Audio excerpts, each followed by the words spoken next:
Once again, welcome to the Karate Training Centers here in Panama City, Florida. I'm Marty Martin. I'm here with John Johnson, and we're sharing things from Kempo Set Karate.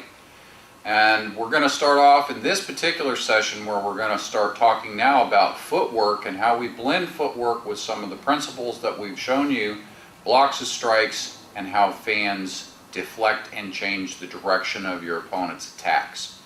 And when I get into this footwork action, I want that to supplement the things that we've already talked about in some of our previous segments. So let's get into that material.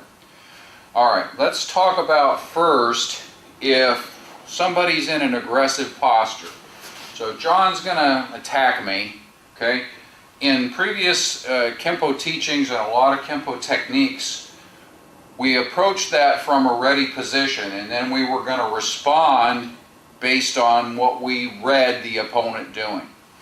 I think that it has some degree of validity in the past, but given where we are right now with the training, even in the teachings that I have, especially with my students where I teach them a lot of kickboxing skills and we're going to be fighting from a full guard position, I think you need to move to a guard position to be in a defensive posture right off the bat.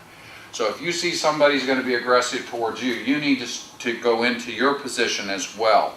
And it's not an old-fashioned karate stance. That's not fast enough. You're not mobile. You cannot move quickly enough to respond to somebody who is being trained in modern mixed martial arts and things like that.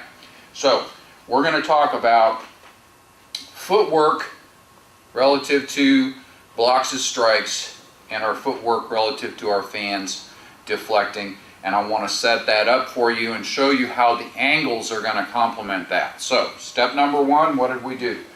From the ready position, we're going to change that to a fighting guard. Now, this is your southpaw position because your left side is back. Typically, if you have your right side back, that's a more conventional boxing position. So, John and I are going to change sides so that I can talk to the camera. If I'm in that more conventional position, I still have my heel and toe alignment, I'm in my guard position, my elbows are tucked. Now, I want to talk about some of the things that we're going to be explaining to you in more detail. One of the things is from the guard position. If somebody throws that right punch, I step out and I catch. There's my hourglass. That's right out of the technique, the broken hourglass from the key set. I'm in position. Individual throws a right punch, step fan block. Notice I used a different stepping action.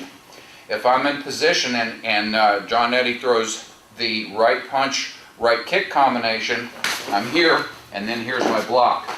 Right from that position, I have an immediate ridge hand. Again, that's going to come right out of our key set.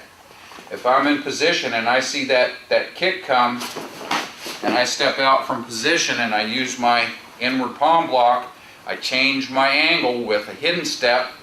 I changed his position by my block as a strike. If it's a kick-punch combination, here, and I check out from here, boom, I'm into position, here's my break. Again, those fundamentals right out of the key set. If I'm on the other side, and I'm in position here, and John throws the left punch, and I step out from here, I have again changed the angle. Here's my fan. My fan is changing John's direction. If he throws the kick from that position, it comes on through. My fan deflected and changed direction. Notice subtly in each one of those things, my footwork was complementing my block as a strike or my fan deflecting and redirecting.